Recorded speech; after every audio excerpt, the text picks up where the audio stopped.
What is up, everyone? Welcome back to the Ranked and Relentless podcast. I'm Rob. That's Austin.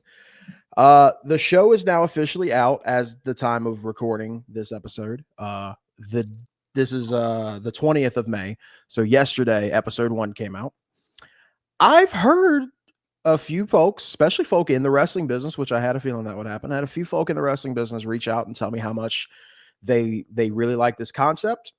And they dug the first episode. Austin, a lot of people fuck with the cat. Always. Fucking her spot, man. That's where she sleeps every day. Is that Peaches? Yep, that's Peaches. That's Peaches. This dude's got a cat named Peaches. Oh, and Luna's over there too. Look at that. Oh, and also Rob's still getting fucked up this week. I'm drinking coffee, man. So a couple of things before we get into this topic. You drink coffee, like that's been like a big thing for you lately. Like you drink that motherfucker at all times of day. I cannot drink a coffee after noon. Actually, not all times of day, more at night. That's insane. I actually go to bed quicker. After drinking coffee? Drinking coffee, yeah. I'm sure there's a science to that. There is. I don't know. So I'm not going to repeat what it is, but I've heard about it. And I was like, you know what? I do like coffee. So Meanwhile, I had a show last night in Chattanooga. I'm having a conversation with homie that I do commentary with, and I'm like, I don't know when the last night I didn't take an edible was before dinner. Like, I don't know. Yesterday was supposed to break the trend because I was working. I was in Chattanooga. I was 2 hours away from Atlanta. So like that should have been like, okay, well, I guess I'm not doing an edible tonight. I never do, like, right? Like, especially on the Monday shows, like I'm going to drive back home. I'm not going to do an edible. I had an idea. Shout out the city of Chattanooga. They got the best baked good edibles you can get in one of the not legal states. So is it like Delta? It's Delta 9, but anybody that knows anything about weed, Delta 9 is just weed. Yeah. And they make these in-house. So like, I don't want to say the name of them in case they're doing too much because these things will fuck you up. I got a pack of cookies. It was 2 chocolate chip cookies, 25 milligram each. I go to Sonic after the show last night. I get me a fucking half off hot fudge milkshake. I take one of the cookies out, dip it in the milkshake, and I take that motherfucker to the head, dude. Dude, you had 2 cookies. You could have made like an ice cream cookie. I could have, but I only wanted to eat one. That's 50 mil. Like, that's 50 mil. Let's calm down. I had to drive. I was driving home, Austin. That's the part. So I will never, like, you know me, dude. Like, I get fucked up, but I get fucked up responsibility. Like, how long have me and you known each other? I don't get behind the wheel drunk or fucked up. I've never done that. No, same. I've never done that. 100%. So I told brother at the show last night, I was like, because he's a fellow stoner like myself. I was like, I think I'm gonna drop one when I go to Sonic after show. I think I'm gonna race it because like it'll take like, depending on how much I've had in my system, it'll take an edible an hour to 2 to get in my system. I've got an hour 45 before I get home. Let's race it. So then naturally there was traffic on the way home. There was 20 minutes worth of construction over here just north of Atlanta, like here in like Emerson. So, and magically, so I was like, all right, well, I need to get off the interstate. I've got like 20 minutes left of my drive. I get off the interstate. That's when it kicks in. And let me tell you something. Nice little drive. It was a nice little drive, dude. I had a bunch of butt rock was coming on the radio. I pulled into the garage, Austin. This is how serious this was. And you know me, and you know me with butt rock. That's how me and you became friends. We're going to talk a little bit about butt rock today's episode. Wow. I pull into the garage right as It's Not Over from Daughtry starts. I stay in the car singing to the top of my fucking lungs, parked in my garage. It's not over. I was in, dude. I was heartbreaking, just like Chris Daughtry in that moment. You got a lot you want to say, but you're thinking about what you're gonna say. I have been judged so much because I drive high a lot. Now I have my limits. I'm not a monster. I'm not gonna get blazed and go like, hey, you know. But like now you get it. It was so much fun, dude. Right. It made the drive that much better. But it's just like, man, this is just nice cruising. Good music. Windows probably down if it was me. Oh, the windows were up. I should have put them down. I mean, if I wasn't on the interstate the whole time. But like, dude, I was vibing, man. Right. It was a vibe. Like one time I had whenever Carmen, friend of the show, I know show just started, but we have friend of the show, Carmen, who we will have on. We talked about this internally. We will have Carmen on a couple of future episodes. Already got a plan. One time, spoiler alert. One time we were doing a show together in chat, and he was with me, and we drove. And this was right after I got the on-screen authority figure role that I've got right now. And the segment they had me do was at the open of the show. Before the first match, they had me go out, do a promo with one of the wrestlers, and I was done for the rest of the night. So then I had, it's Chattanooga, best baked edibles. I've already established that. So I regularly, like once a month, I'm stopping by the weed store and picking them up. So I get in the back, and I'm like, I got like a 25 mil brownie just in my jacket, my suit jacket pocket. I cut the promo with it in my pocket. I go in the back, rip that sumbitch open, and drop it during the first match. And so Carmen's got to drive home, and then we go to Sonic after Sonic's become the spot. We go to Sonic afterwards, and I got like $30-something worth of fucking food at Sonic. I'm just pounding it all back the whole drive home, dude. I was in heaven. Man.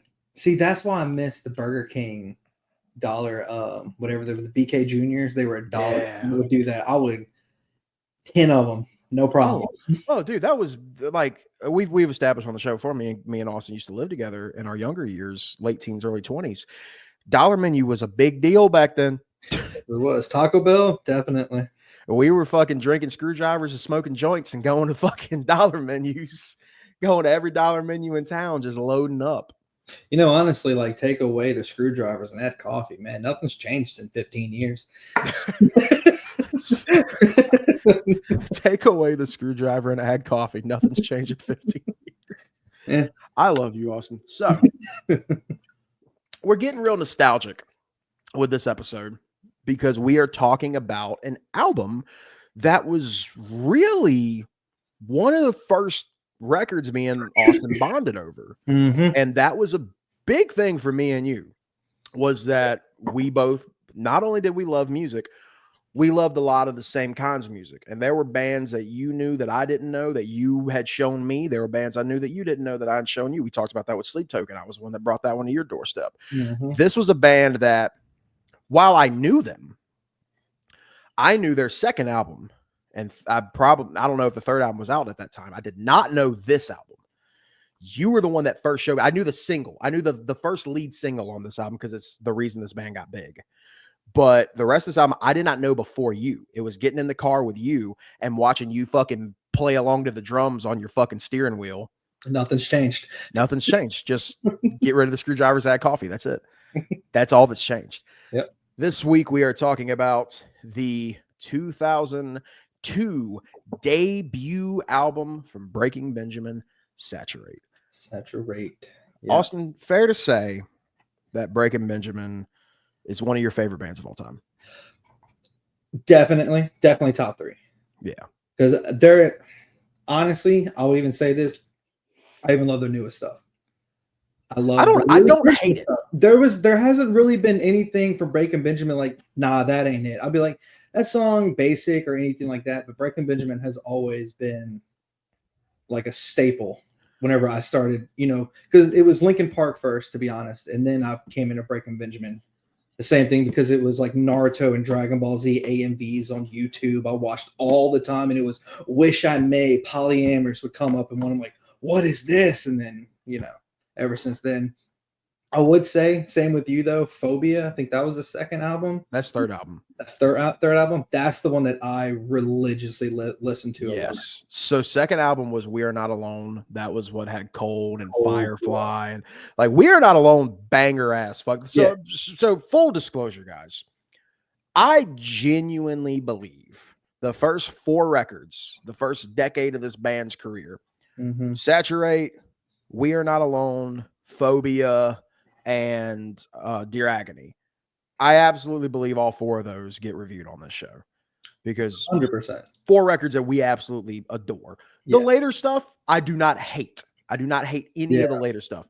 I don't think that a lot of it stands out as much as the older stuff does. Well, that's the thing I would say about Breaking Benjamin is like Dark Before Dawn. That one kind of felt more, very more melodic, of course, but like they really stay the same.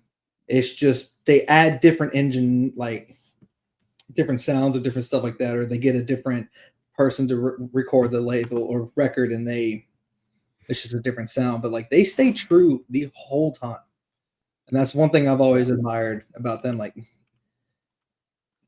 because never mind. I'll get to it later. All right, we're gonna get to that later. First off, have you ever seen Breaking Ben live? No, I have. You have.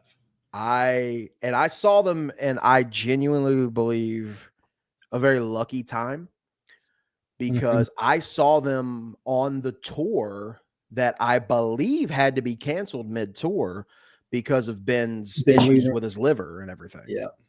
And then this was shortly after this. Like, I saw one of the last shows of that lineup, because shortly after this is where you have the controversy where they do the Greatest Hits album, and then 2 of the band members, the bassist and the guitar player, sign off on a remix version of Blow Me Away without Ben's approval. And so when he brings the band back, those 2 are no longer there. The drummer was playing with Black Label Society at the time, so he had to completely bring in a whole new band.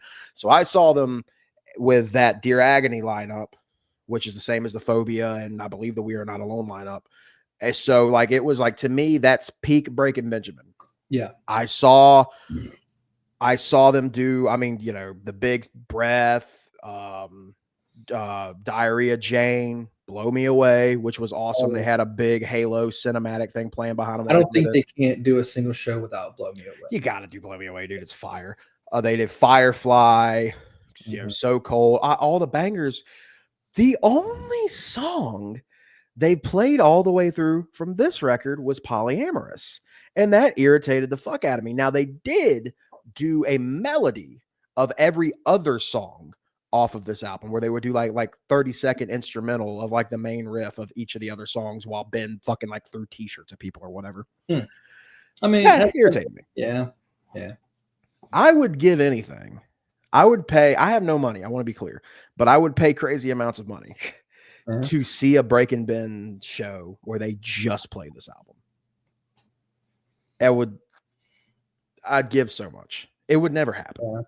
It could have happened, except we're in, I guess, still in pandemic time when it would have hit 20 years. Coming out. Yeah. I mean, so the album release 2022 would have been 20-year anniversary. So the album came out 5 year. I don't know. Yeah, I mean, 2000. In 2 years they could. I would, dude. I'm in if they do it. I don't think they would, but I'd be in. But yeah, so this album came out August 27th, 2002. They recorded it from April to May. So record April through May, and then you've just got June, July to mix, and then August it's out. So they move pretty quick with this one. Yeah. Oh yeah, you can tell. They move pretty quick with this one. But honestly, that's also what we love about it. Yeah. Like, it is like whenever you're not as picky, and not to say that their other stuff's overproduced, because I don't necessarily think that it is, but whenever you just got that get in, get out mentality, sometimes magic can come out of that. Right. I mean, I think a great example, Black Sabbath. I want to say the old legend is that I want to believe it's the Paranoid album. They only did, they recorded in like 8 hours. Don't fuck with that. No. I'm glad you didn't do any more, because it's a banger of an album. I'm glad. So this album comes out in 2002. The lead single, Polyamorous, that song came out in July. So a little over about a month and a half before the record comes out, Polyamorous comes out. Big deal. It's in video games. It's in commercials. It has nothing to do with actual being polyamorous. Right. From experience, nothing to do. I tried to tell a bad joke to my wife the other day when I told her that we and you were talking about doing this album. I was sitting here writing down like what my top 5 was going to be, and I was like, I guess you either die a hero or live long enough to see yourself become the polyamorous friend who got me in a mess of trouble again. I mean, well played. I guess let's see how much trouble I get everybody in. So we're going to go ahead and talk about this album. 13 tracks. There's a weird thing. Like, it was originally 13 tracks and they released it. They re-release it and made Shallow Bay longer and just made Forever a hidden track within Shallow Bay. We're not doing that. We're just talking about the original release. It doesn't matter anyway, because we're not going to talk about Forever. I'm just going to be honest with you guys. Right. I don't even think it's on the list. As much as I like Forever. Yeah. We're not talking about Forever. So I'm going to go ahead, and me and Austin just together did our top 5s, and we were like, fuck, this is episode 3, and this is probably gonna be the most we've argued and will argue for quite a while. And maybe, I'm fucking maybe not. Maybe. I don't give in. I know what you'll do. You'll compromise on all kinds of shit. Oh, I'm not compromising. Don't compromise on it. We're gonna fight on this one. I want it, dude. It'll be so entertaining. So let's add this one. Okay. So as far as colors go, we are going to, I realize that our favorite colors look stupid together. So we're going to do color schemes based off of the albums now. Orange is me. Red is Austin. Just to go through these top 5s really quick, and then we're going to start discoursing. My top 5 from 1 to 5. Number 1, Phase. 2, Home. 3, Wish I May. 4, Shallow Bay. 5, Polyamorous. Austin's top 5. Number 1, Polyamorous. Number 2, Wish I May. 3, Water. 4, Home. 5, Shallow Bay. So, like last week's, there's one difference. You have Water and I have Phase. Right. You put Water pretty high at 3. I put Phase very high at 1. Yeah. So we're going to have some discourse. First of all, run through your list for me, Austin, and tell me why everything got the place that it got. Polyamorous, great song, fun song. Really ain't got much I can really say about it other than it's the one I do enjoy the most out of the album. Wish I May, that should be my number 1, to be honest, just because it should. I thought it was going to be. I thought it was too, but then I kept listening to this album and Polyamorous just kept hitting that spot. Just it rules. And then Water and Home were just the 2, 3, and 4 that I had to put in. I just love both of those back to back. Ben's vocals. I really like the music of it though. And then Shallow Bay, that was just kind of I'm not gonna lie, man. I was honestly going between Shallow Bay and Sugarcoat as 5. Sugarcoat's right there, but Sugarcoat just there's that when he goes Sugarcoat, it hurts. So I love that song. Yeah, I love that song, but when he does that, it's like hey. It makes it so much worse. It does because he stays in the bit. You're Sugarcoat, you're ready to blow. I never know. Yeah. But it's so good. It's good, but God. And Ben Burnley, Ivan Moody from Five Finger. Like, there's a few guys that have like the her voice. Yeah. Nobody does it like Ben. No, nobody does it like, especially this album. Yeah, this was his niche. And he was like, maybe I should start sounding normal. He still kind of does it, but it's just not over the top. So, and then of course I'm gonna throw this one in. Medicate. That one should have been in my list. That probably would have taken place of Water, but over the time, and I'm not even going back to how I felt about this album when I was young, man. I can't stand that solo at the end. And it's because Ben singing with the vocal, with the solo, and that just ruins the whole song. And I can't do it anymore. I'll talk about Medicate in a minute and why it would, if I was doing like Medicate and Forever go at the bottom. If we were to rank this whole thing, Medicate and Forever both go at the bottom. Yeah. But like my biggest issue with this album, like it's kind of one of those like, man, I should really think about this as we were younger, but I'm really listening to this, man. every song is the same. No, it's not. No, it is not. I'll fight you on that. No, it is. Yes, I'm so fucking. We're gonna fight. They have an algorithm, and they fucking. Oh, you lie. So there's just certain parts in every song. It's like y'all did this on the last 3 songs. It's still good. I'm not really dissing this album, but it's just like, wow, I didn't realize how similar like this album, like each song is to each other. Skin and Medicaid are both very similar. Yeah. Skin and Medicaid both very like they almost start off the same, but like it's it's that drum pattern and the way the guitar is doing the stops. Like there's a lot of that in this album. Like I didn't realize how much it was. That mute on the guitar, that's a big me thing too. Yes, it's a big me thing. Right. You got a lot of that when me and you were jamming, dude. There was a lot of that. I borrowed so much from Breaking Ben, Seether, and Chevelle whenever it came to my guitar writing. Like it was always one of those 3 or a fucked up amalgamation of all of them. Sick Puppies was another one. Yeah. I used to do that little like whatever you call it. I don't know, dude. I don't know the fucking names of anything, but like that little like harmonic thing that I would do. I always called it the Sick Puppies note because they did it in. You all talk about having a formula, like every fucking song. All right, but this was the first album, so I'm not saying too much negative about it. But well, I mean, like so, like when I think about like debut albums, like to me, this one is a success story. It is, yeah, because like one of my favorite bands of all time, and you know this, and people at home might not know this, but you about to know this. One of my favorite bands of all time, and no, this ain't a joke, is Nickelback. Nickelback is the main reason I started playing guitar to begin with. Go listen to their first album because it don't hold up. I don't think it was great when it came out. I like their first album. I didn't hear their debut album until years later because they didn't release it in the US. It was my brother actually bought it for me for a birthday present. And it was like they didn't release that album until after like the 3rd or 4th album had come out. I think it was around the time All the Right Reasons came out. My brother bought me Curb as a birthday present. And like, you can't understand what Chad says. Like I'll bust Ben's balls over your sugar coat. At least I know he's saying sugar coat. Right. The opening line of the first song from that Nickelback album the song is called Little Friend. The opening line is manhunt to find your daughter.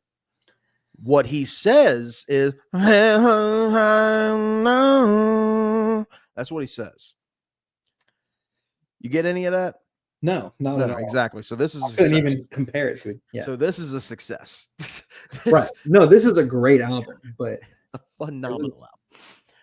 It's starting to sound like you don't like it that much, also. I'm gonna be honest with you. So let's go through mine. Let's start at number 1, Phase. We're going to discuss in greater detail in a moment. I want to get through this real quick. We're going to discuss in greater detail in a moment why the fuck it's not on yours. I'm going to tell you why it's on mine. It's infectious. It's one of the best riffs on the album. It's some of the best lyrics on the album, and an album full of not awesome lyrics. We just talked about polyamorous means nothing. It's why, like, he's just like, he saw the word written down for the first time and said, that looks fun, and then made a song. I'm convinced because it means shit. I don't know what's being sugar coated, but don't either. It's ready to blow. That's all I fucking know. My temper with your list. Shut the fuck up. Phase is fire. Home, number 2. We both have Home. That's the one song on this record that actually has clear direction because it's the fucking Wizard of Oz. It's just about the Wizard of Oz. Yeah, it's fire. Wish I May. I remember where I was the first time I heard Wish I May. I was in Austin's little Toyota Corolla, probably going to band practice. I'm in the passenger seat. He's in the driver's seat.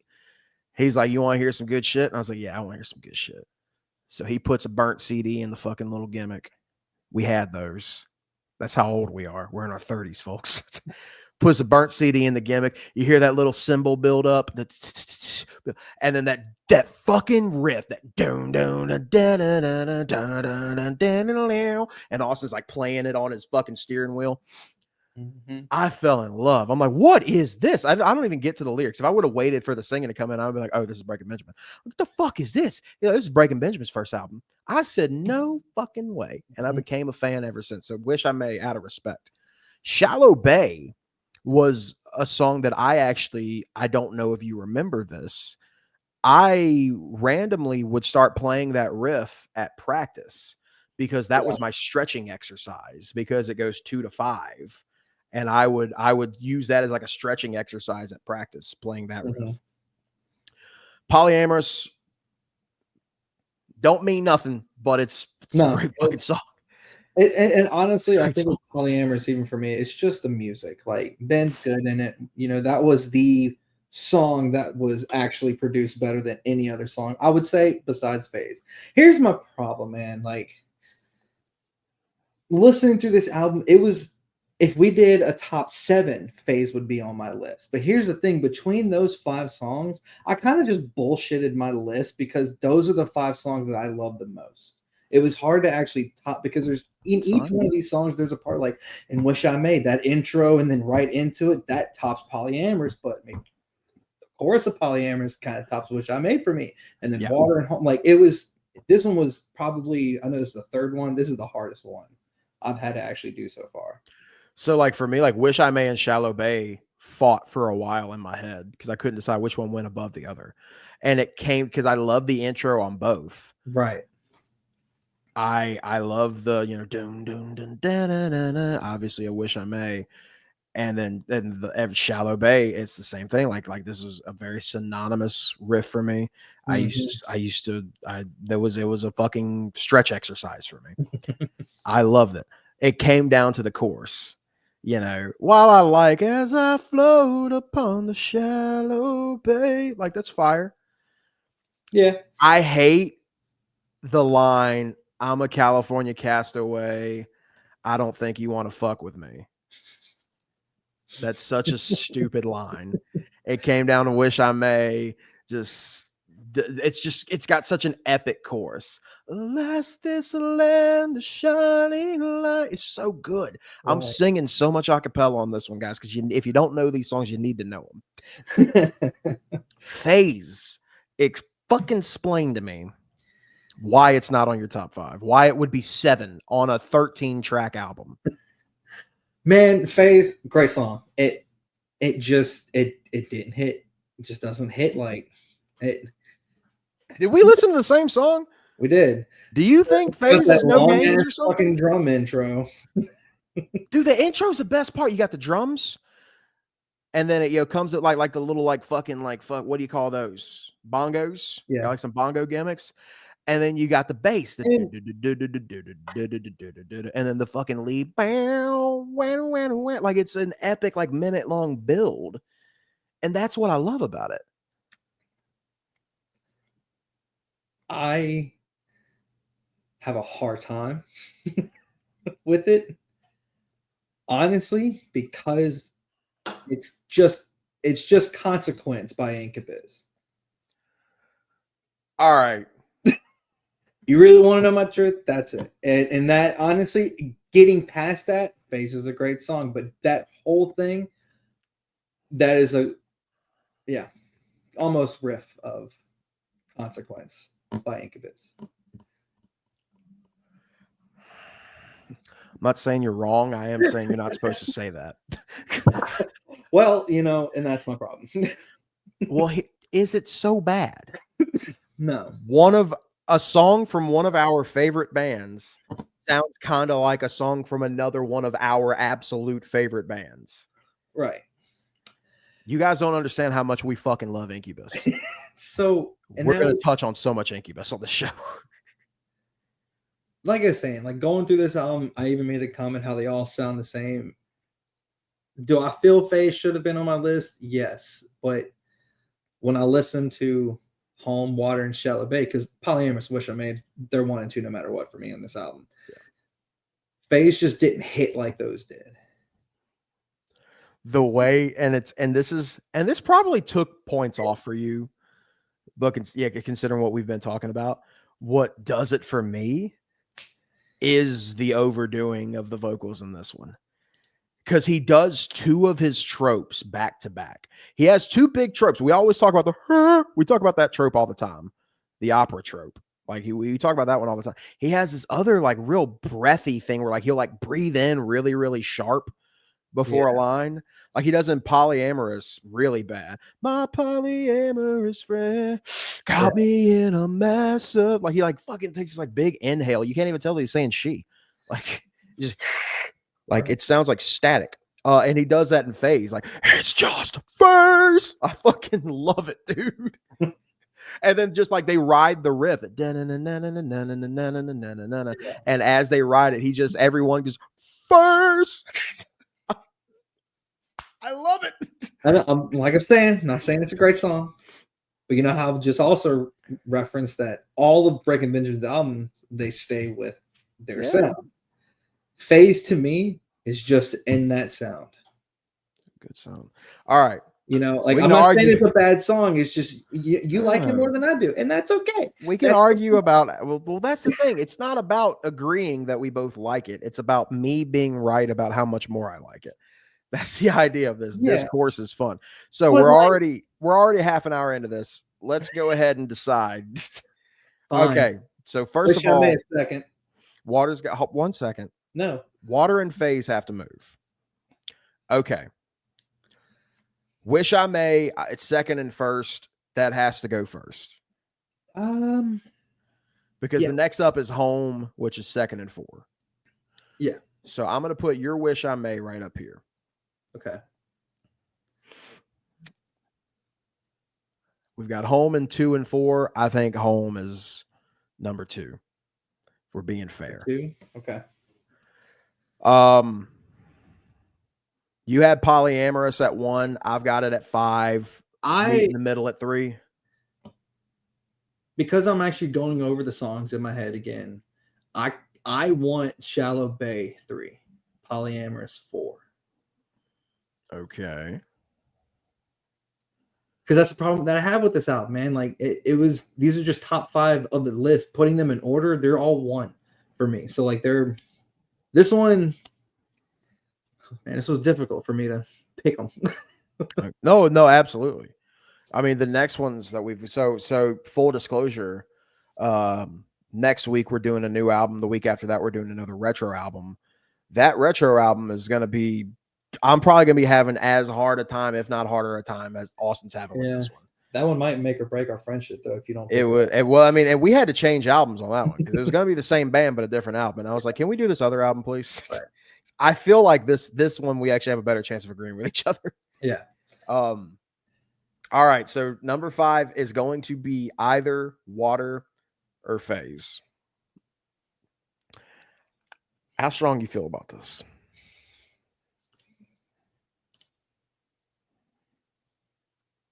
Because I'm going to tell you right now. See, all right. I'm going to tell you this. Phase, great full song. Yeah. Water, just, it hits the pocket for me. And that's really going to boil down to how I feel about it. Phase is a great song. It just, Water,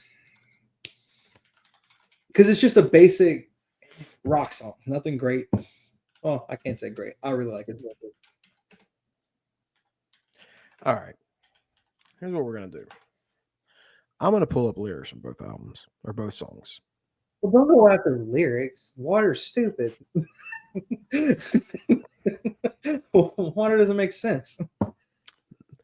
That's why I pulled them up. I mean, it kind of does, but whatever. Let's talk about this opening line. What's all this talk of a notion?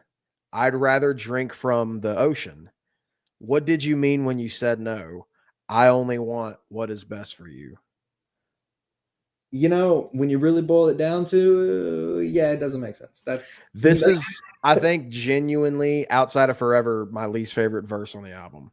This is a man that just figured out how to be angsty like a week ago, and he wrote these lyrics in a month. He recorded this in a month. That's what happened. He didn't know yet. So I like the first part of the chorus. Cause I am my enemy, the water's up to my knee. Yeah. I never want nothing from you. Yes, I do. Yes, I do. I like that part. The next line, my engine's running on dry. My head's so fucked up inside. Shut up. I know I said so. And it was dumb. You're right. Not to mention, I hate that he goes flat with like it's like goes to like a minor on that last. The I said so on the guitar part. That's a stupid thing. You know, I don't really appreciate how much you're ripping this song. It's still a good song. I'm pleading my case because the light is dead in your eye, so I'll keep living my life. I only wanted to try to find my way back inside. My imitation of life, my litigation of life. It's something easy to find inside the shade of your eye. Who else talking about shades in your eye, Austin? Nobody. Breaking Benjamin phase. It's clear cut. This wins. I don't know. Somebody that read Edgar Allan Poe and then wrote like Dr. Seuss. Prove me wrong. I mean, cool. You're dark. You're talking about oceans 2 seconds ago. Now, who? Okay, now this chorus though. This chorus hits. What phase? Phase? Yeah, great chorus. That's the post chorus. The chorus. Out of the ground, I rise to grace. Nobody knows. It's just a phase. Help me. I'm out of breath again. Nobody knows somewhere to make it go away. That's fucking fire. And then it's a whole bunch of first. Right. I mean, so? Okay, this is the winning one. One song sounds better, but he writes better lyrics on another. That's not a good. That's not all good, right, Rob. Verse 2. Oh God. I mean, we get it. It's stupid. It's worse than the first one. Go back. I find it hard to decide the way you make up your mind. Your lips are better than mine, so you can kiss this goodbye. That's the best Breaking Benjamin line ever. It still doesn't make sense. Your lips are better than mine, so you can kiss this goodbye. He comes in with the gimmick, but it's pretty good. Now look, my imitation of life, my litigation of life. That's stupid. That's so fucking dumb. I'll be timeout. That's dumb. The rest of this song. What I'm saying is, Austin, is we understand this is an album full of lyrics that don't make sense. If this album came out 25 years later, motherfuckers would be like, they use AI to write this. Like, do I feel that Water was, oh crap, man, we need 2 more songs. We got 2 weeks left or 5 days left. So they wrote Water, because when you really listen to Water, yeah, it was made in a day. Like the whole song. Yeah, for sure. There's not a lot going on there. Yeah, but that's just the thing. Like, it just hits that pocket for me. Like, I feel like Water's the sloppiest. And that might be why I like it. Which I get. Yeah. There is a charm to that. Real quick, why I brought this up earlier. I did not want to put Medicaid on mine. No. I have I don't want to say I've boycotted that song because I'll absolutely listen to it whenever it comes on. But I remember reading about that was a forced single on the band after Polyamorous. They wanted Medicaid to be the single. They wanted Skin to be the single. And the management was like, no, it's going to be Medicaid. So Ben, like, to just say fuck you to the label, when they would perform the song on that touring cycle, he wouldn't sing it. They would play it and he would just tell the crowd, you can sing it if you want. I don't give a fuck. So, like, that's gangster, dude. And I'm like, that puts me like, if you're willing to say fuck this to our own song, then I'm willing to say it too. Yeah. I mean, it's like, well, I'm not going to get into that.